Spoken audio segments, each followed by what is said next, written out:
My name is Sophie Nicklaus. I'm a research director at INRA, the French National Institute for Agricultural Research, and I work at the Centre des Sciences du Goût et de l'Alimentation, a center on taste and feeding behavior in Dijon.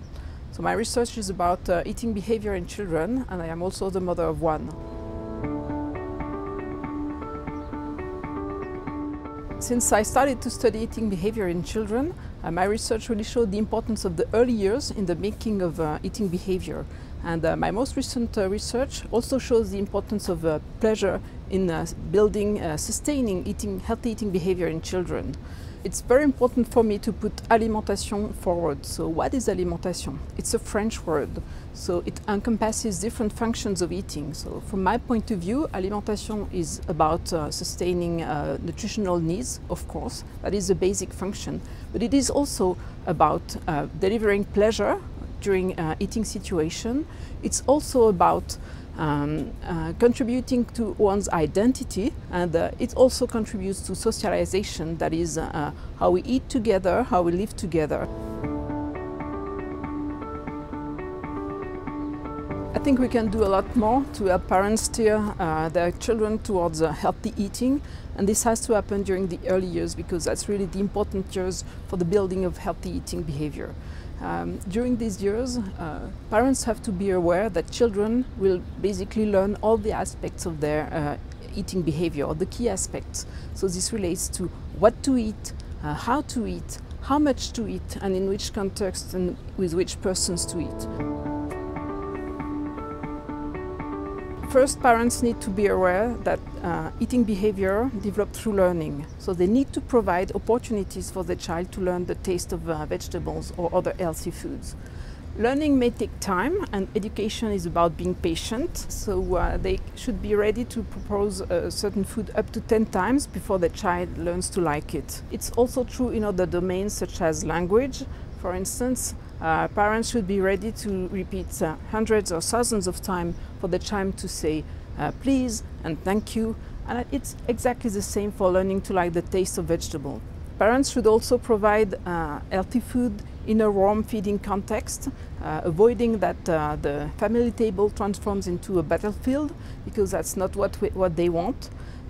They should also realize that sometimes, even if they try their best and apply all the best possible options to get their child to eat vegetables, they will not succeed, not for all foods, and we all have some foods that we don't like, and so for children, it's the same.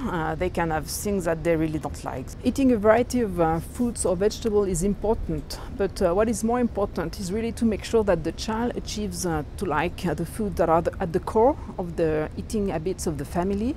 So if he likes 6 to 7 vegetables, that's really a good achievement, and that's good enough for the rest of the family. They don't need to eat all of them. Concerning texture and introduction of food pieces, we realize that around the age of 8 months, children are ready to start processing these foods, and they develop the chewing abilities that enable them to swallow them. So they should really be provided with the opportunity to move from smooth food towards solid food in pieces, and in pieces that grew in hardness. The choking can be prevented, and it's relatively easy.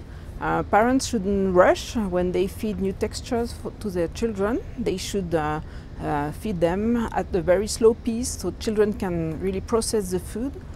Also, parents can check that the children is correctly installed, for instance, sitting in a high chair, and also making sure that the child is developmentally ready to accept pieces.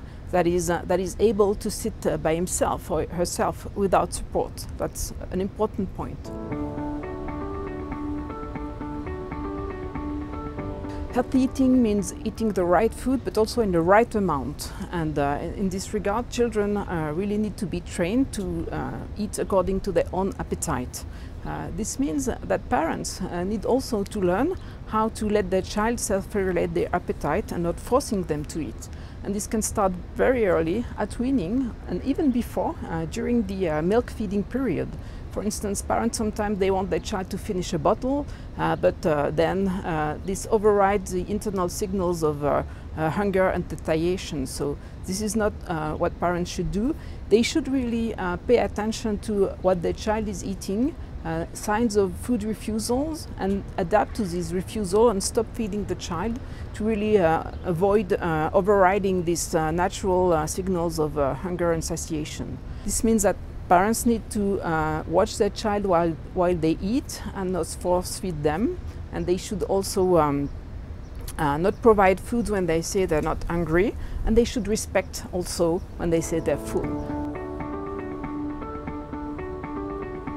Pleasure is really a key driver of food choices, and it's true in adults and in children. So parents should really make sure that healthy foods are enjoyable for their children. It means for them making sure that they serve tasty, healthy food so they can enjoy the taste and all the sensory aspects that go with it.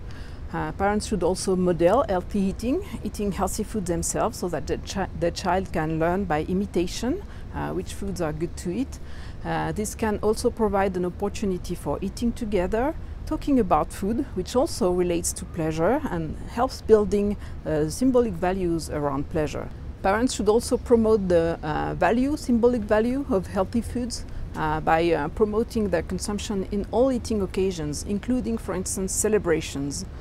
In particular, they can bring fruits to parties for children, like birthday parties, so that children learn that healthy foods are also part of celebrations and happy moments.